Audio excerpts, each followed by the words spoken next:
Welcome to the video. Today we will break down why exchanging a guaranteed 401k match for an employee stock ownership plan, or ESOP, can jeopardize your financial future. We will explain how ESOPs shift risk to employees, how concentration risk can erode security, and why liquidity restrictions can delay access to your money for years. We will also cover diversification priorities, practical next steps, and what to ask your HER or plan administrator. Finally, we will include quick quizzes to test your understanding. Let's begin. Here is our agenda. First, we will examine the shift from a traditional 401k match to an ESOP contribution.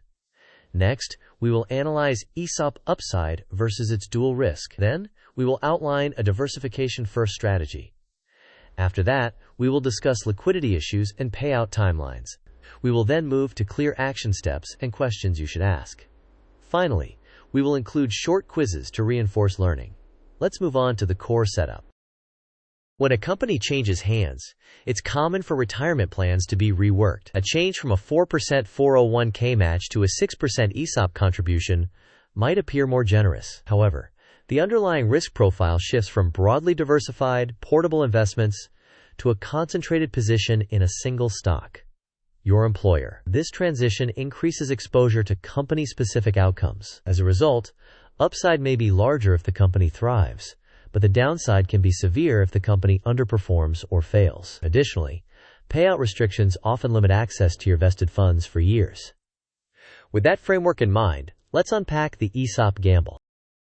An ESOP aligns your retirement wealth with the performance of a single company. In a best-case scenario, if the company performs exceptionally well or is acquired at a premium, ESOP balances can grow rapidly, which is why people sometimes refer to them as having lotto ticket potential. However, the same linkage creates dual risk. If the business declines or fails, you can lose both your job and a large portion of your retirement savings simultaneously. ESOPs are sometimes structured to conserve cash at the company level, effectively transferring compensation risk from the employer to the workforce. Therefore, it is prudent to treat ESOP allocations as a potential bonus rather than as the bedrock of your retirement plan.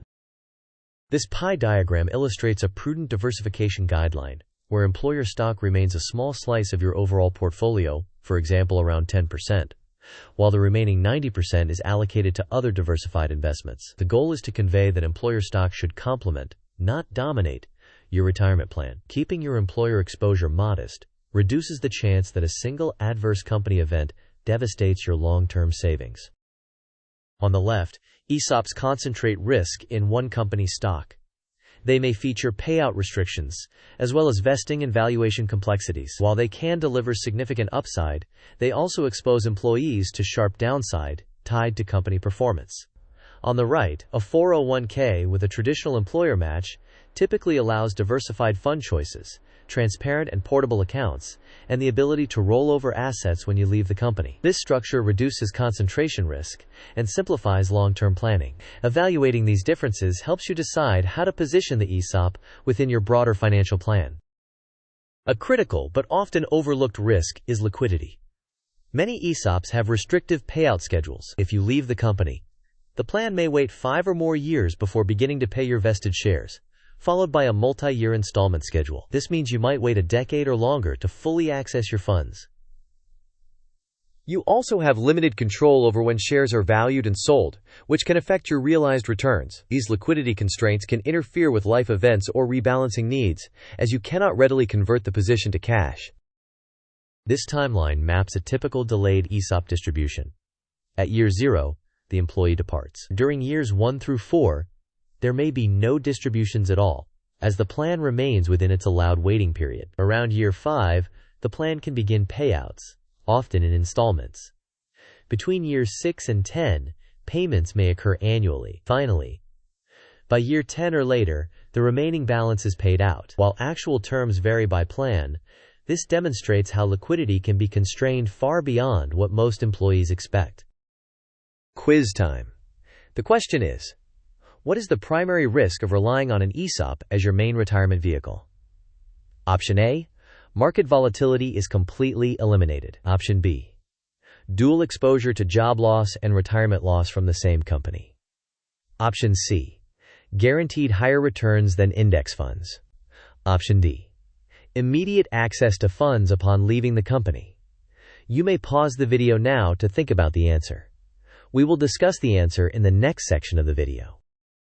The correct answer is B.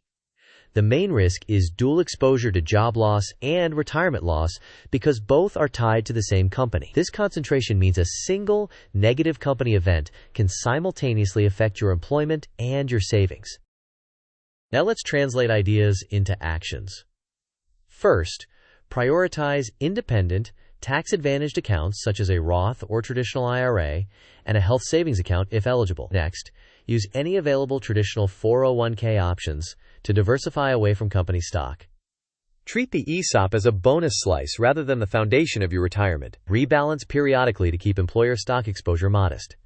Build an emergency fund outside of employer plans to maintain real-world liquidity. Document your ESOP's vesting schedule, valuation process, and payout rules. Finally, request a plain language summary from HER so you fully understand restrictions and timelines. This table outlines a practical priority and purpose framework.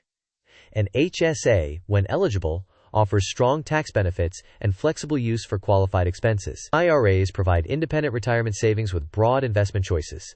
A traditional 401k supports diversified investing at the workplace and often includes a match. Finally, the ESOP offers potential upside and a sense of ownership, but tends to have lower liquidity due to payout delays and plan restrictions. This perspective can help you balance growth potential with access to funds. Here is a quick checklist. Confirm you are prioritizing independent accounts such as an IRA or HSA before increasing ESOP exposure. Verify your ESOP's vesting provisions and payout timeline. Keep employer stock exposure under a modest threshold, for example, 10% of investable assets. Maintain an external emergency fund to ensure liquidity. Finally, document your rollover options in case you leave the company. Before proceeding further, please note that this video is for educational purposes only and does not constitute financial, tax, or legal advice. You should consult a qualified fiduciary advisor and carefully review your specific plan documents. Policies, vesting schedules, valuations, and distribution rules can vary widely by company and by plan. Make decisions based on your personal circumstances and professional guidance. Here is the second quiz. Which step best reduces concentration risk from an ESOP? Option A. Allocate more savings to employer stock. Option B. Maximize IRA or HSA and diversify in a traditional 401k. Option C. Ignore plan documents and hope for upside. Option D. Borrow against your ESOP to buy more shares. You may pause the video now to think about the answer. We will discuss the answer in the next section of the video. The correct answer is B.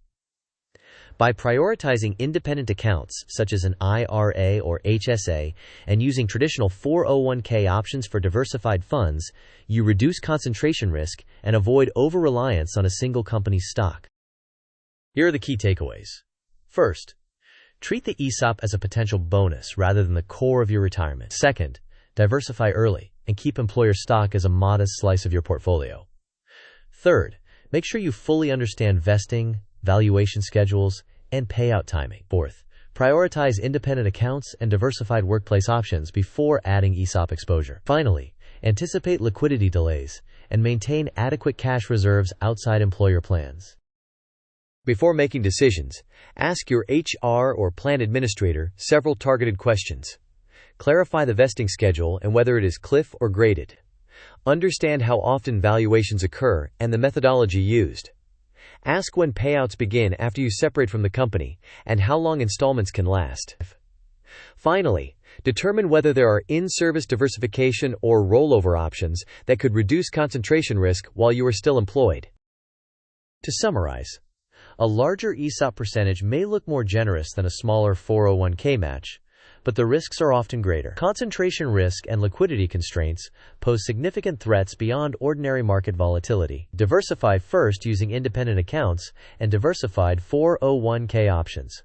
Carefully review the fine print regarding vesting, sale restrictions, and payout timelines. Finally, remember that compensation redesigns can signal broader operational changes, so remain attentive to the company's direction. Thank you for watching. If this video helped you, please like, share, and subscribe. Share your questions and experiences in the comments so others can learn as well. Your engagement helps this content reach more people who need it.